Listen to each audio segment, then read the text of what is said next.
উপস্থিত বিচারক মণ্ডলী এবং উপস্থিত সকল তাদের যথাযথ স্থানে সম্মান জানাই। সেই সাথে সকলকে জানি আমার আন্তরিক ভালোবাসা। আজ আমার বক্তব্যের বিষয়বস্তু এক খুবই গভীর, নিবিড় এবং আন্তরিকতার এক সম্পর্কের বন্ধন নিয়ে, যা আমাদের কাছে চিরস্থায়ী। তা হলো বন্ধুত্ব। বন্ধুত্ব শুধু একটা শব্দ নয়, বন্ধুত্ব ভেতর থেকে আসা এক অনুভূতি।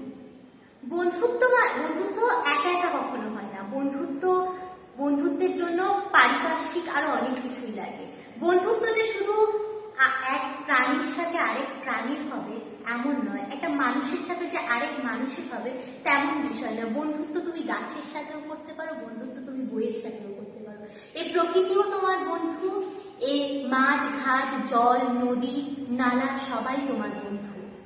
বন্ধু মনের আত্মকথা শোনে, বন্ধু মনের গভীরতা বোঝে, বন্ধু জানে যে এর মানেটা ঠিক কোন জায়গায় দাঁড়ায়। বন্ধু মানে সে তোমার গাইড একদিক থেকে। বন্ধু মানে কোনো নির্দিষ্ট বন্ধু এরকম থাকা উচিত নয় যে আমার বেস্ট ফ্রেন্ড, এ আমার সব থেকে ভালো বন্ধু, এমনটা নয়। আমাদের সকলের সাথে এক সৌহার্দ্যপূর্ণ এক বন্ধুত্বের সম্পর্ক নিয়ে চলা উচিত। আমাদের সকলের সাথে সকলের মনের মিল পুরোপুরি না থাকুক, কিছুটা থাকা দরকার। সকলকে মানিয়ে নেওয়াটাই বন্ধুত্ব।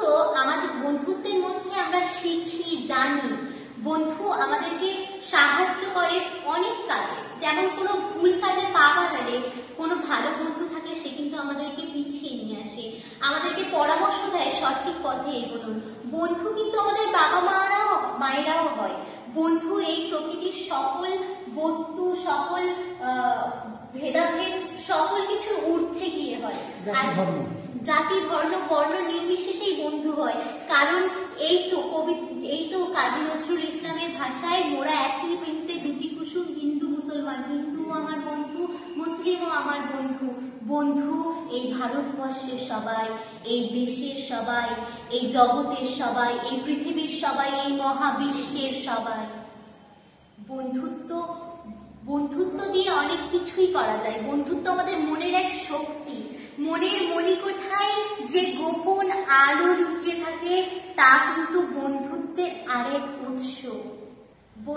বন্ধুত্ব দিয়ে তুমি অনেক কিছুই জয় করতে পারবে। তুমি যদি সকলের সাথে খুব ফ্রেন্ডলি মিশতে পারো, খুব বন্ধুত্বপূর্ণভাবে মিশতে পারো, তাহলে কিন্তু তুমি তোমার জীবনের অনেক লক্ষ্যকে পূরণ করতে পারবে। কারণ একা একা থেকে তো কখনো কিছু হয় না।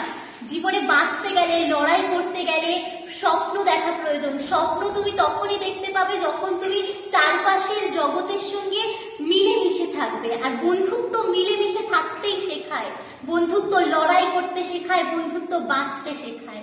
তাই বলবো, বন্ধুত্বকে আপন করে নাও, সকলকে নিজের জীবনের পথে যে তুমি শুধু ভালো বন্ধুই পাবে। বন্ধু মানে যে শুধু, হ্যাঁ বন্ধু মানে অবশ্যই সে ভালো, যে তোমার ভালো চায় সেই তোমার প্রকৃত বন্ধু। কিন্তু এমনও হতে পারে তুমি কাউকে বন্ধু মনে করছো কিন্তু সে তোমাকে বন্ধু মনে করে না। বন্ধু শুধু ভালো না, বন্ধু খারাপ ভালো সবই হয়। কিন্তু কিছু কথা আছে যে আমি তাকে ভালোবাসি এটাই সব থেকে গুরুত্বপূর্ণ, আমি তাকে বন্ধু মনে করি এটাই সব থেকে গুরুত্বপূর্ণ। সে যদি তোমাকে বন্ধু না মনে করে তাতে তোমার কি যায় আসে? যদি সে তোমাকে ঘৃণা করে, সে তোমার সামনে বন্ধু বলে পেছনে নাও বলে, সেটা তার ভেতর থেকে উচ্চারিত খারাপ জিনিস। আর কিন্তু তুমি যদি তাকে ভালোবাসো, তুমি যদি তার ভালো চাও, এটা তোমার ভালো দিক, এটা তোমার বন্ধুত্বের গুরুত্ব বোঝায়। তাই কখনো কোনো বন্ধুর থেকে প্রতারিত হয়ে কষ্ট পাবে না, দুঃখ পাবে না। এরকম হতেই পারে জীবন, তোমায় ঘৃণা করে, সে তোমার খারাপ চাই, এটা তার খারাপ দিক। তুমি যদি তাকে ভালোবাসো, তার ভালো দিকটা চাও, তার ভালো চাও, এটা তোমার ভালো দিক। তাই কখনো খারাপ বন্ধুদের নিয়ে দুঃখ করবে না। যদি তুমি তাকে বদলাতে না পারো, তার সঙ্গ ছেড়ে দাও। আর যদি তুমি তাকে নিজের বন্ধু মনে করো, তাহলে সেই সঙ্গকে সৎসঙ্গে পরিবর্তন করে দাও।